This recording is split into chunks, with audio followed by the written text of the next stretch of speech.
Hi, friends. Welcome back to episode 5 of Conquering Empty Nest Syndrome. I'm Dawn, the recovery lady, here today with an episode that is a result of some feedback I got. Yay, because the feedback is essential. I'm on the journey, but we're all on the journey together. And what I discovered in the last couple of weeks is that people have come forth to me and said, hey, my wife went through that when our kids left for college, but that's over now. And somebody else made a comment about, I don't know if I'm in that stage. I don't know if I had that stage. Well, I did some research on empty nesting and just most of it based on life experience, but I did some research on birds. I wondered, do birds actually go through empty nest syndrome? Where did we even get the phrase? So, what I found out is in 2018, there was a study done on birds. And what was the bottom line of it is that dependent upon the stage that the bird left the home was directly correlated to the chance of survival. For example, birds that left the nest as juveniles, as youths, before they were ready, had a mortality rate of 12 to 70% within 3 weeks. What does that tell us as humans? Because it's a nice little analogy we use with empty nest. But what does that mean for us? That means that depending on the time our kid leaves the home, depends on the success they're going to have in their life. And with that, I did some deep thinking and thought about talking to some friends, getting some feedback from viewers, and thinking, what are the stages? Well, here they are. I've come up with 4 stages, and if you have another or agree or disagree or have input, I would love to hear it. Stage 1. Stage 1, what I'm calling stage 1 or half parenting, is when the child goes off to college. Now, for me, my children commuted for their undergrads. I was a commuter. That's what I thought people did. It was a waste of money to pay for a dorm in my world. So my kids were raised like that. So that was kind of a half parenting thing. They were here, they were getting independent, but they still had to live under the rules of the house. For some people, the kids go and stay in the dorm. I'm still categorizing that as half parenting.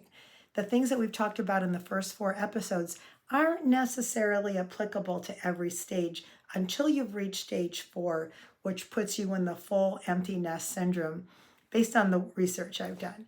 So in stage 1, when they're gone, you're half parenting. You're not saying, go to the dorm, hope you can eat, good luck to you. Oh, yeah, my kids worked and commuted like I did. But for kids that you're choosing to support in school, they are going to be dependent on you. You are going to maybe want to make sure they have the fridge. Where's the balance in that? Making sure they have what they need in the dorm, getting them their little fridge, but then you're pulling away and letting them start to implement the skill set you have taught them to be independent. So you're half parenting. Here's a little support. You still have to live by my rules, but I'm going to let you fail, feel natural consequences of your choices, and you still have a safe launching pad at home to come back and to kind of recoup, if you will.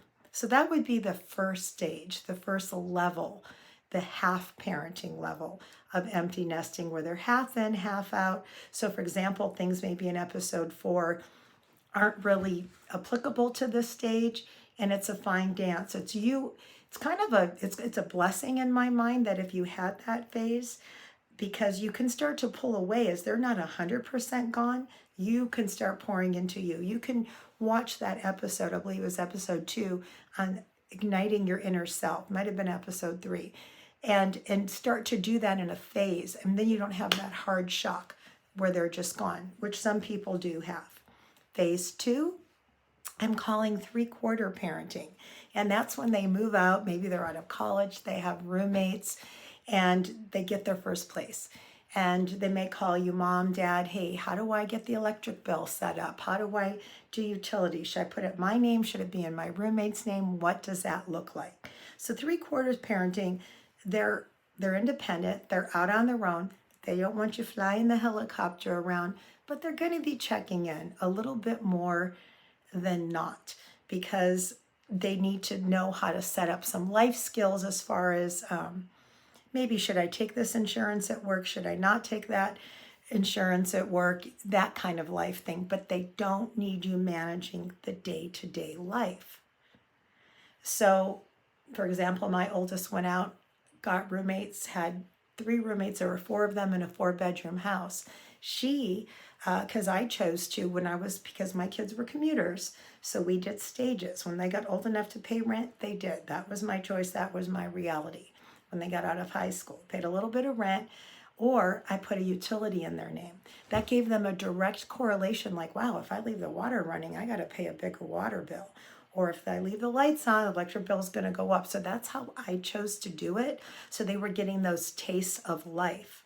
So what happened for both of my children is by the time they got to the place, they were out of college because they commuted, lived at home, and on their own, they were the ones with the utilities in their name. They were the ones who knew how to do that. That was just, I learned parenting by the book. And I say that just to say that I chose in my undergrad, the first year of school, to take every parenting my school had, every parenting class, so that I could learn healthy parenting.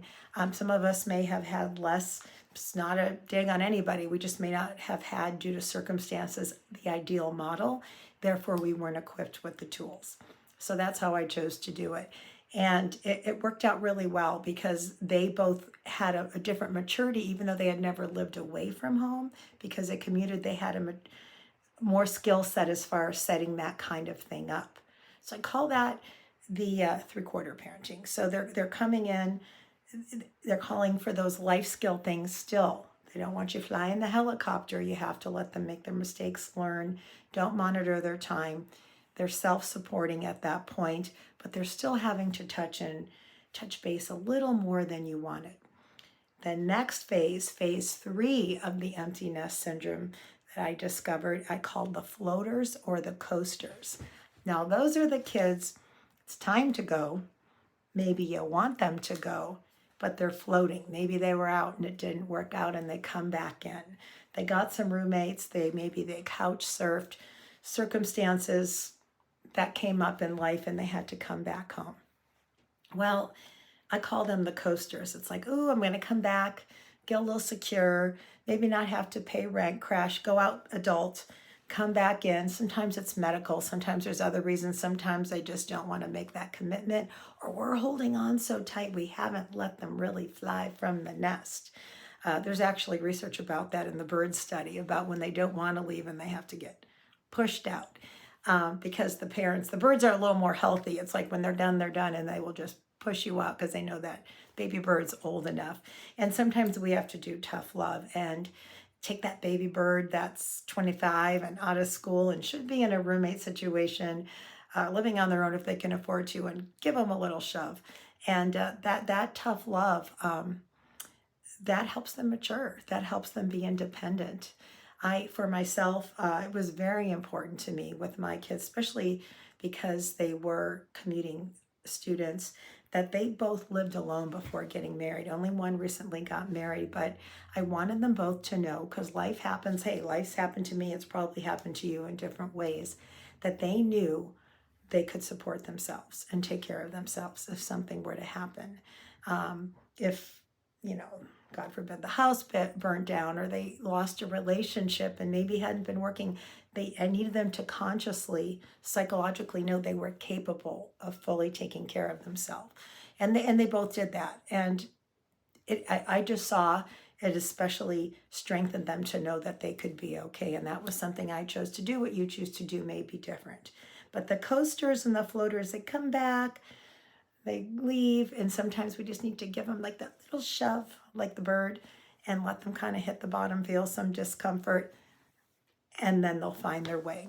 Step 4 in the different stages of empty nesting is the fully maxed out, independent child. And I found for me, and this put me into, because I've been through these different stages, I realized after a couple of people brought it up, this is when your child gets married. And even though for me, my oldest was very independent and self-supporting for 4 or 5 years before marrying, for me, what changed and put me into an empty nest dip in stage 4 is I don't want to say it's the final But this is when the emotional part. I don't need to talk to my parent once a week, I have a partner now, I have a mate, and that's my person, and you're not my person anymore. And that's why sometimes the different phases, when you're a half parent or a three-quarter parent, the coaster parent, you're getting a break, they're coming back. When they separate from you in that final stage of emotion, they don't need you physically to be around anymore. They don't need that advice on how to set things up, but they also don't need you to be their best friend. Their mate should be their best friend. And for me, I found out, oh my gosh, and this was such a good reminder that I had. That was the enmeshment I think I talked about in my intro and that first episode of do we get if we're enmeshed and we're depending too much on our children to meet all of our needs. Then when that final break comes and they're married and they don't need you in that capacity, that's when we really have to demonstrate the welcome mat out in the mouth zipped. Anyway, those are the 4 phases of empty nesting. And I really want to know, where are you in your phase? We're growing in this together. Yes, it's my life experience and my clinical skills, but the feedback when we recover together, it's crucial. Please leave comments below. Tell me what you think. What stage are you in? What have you experienced? It'll help me create future videos. Also, again, still out here hoping I'm not talking to the void, as this channel's newer at the point of this taping. Please subscribe, please like, please share with anybody in any stage if you feel so inclined. It would be such a blessing. I really am looking to build a safe community here. And thank you for tuning in today. Appreciate you. Love you. Bye, friends.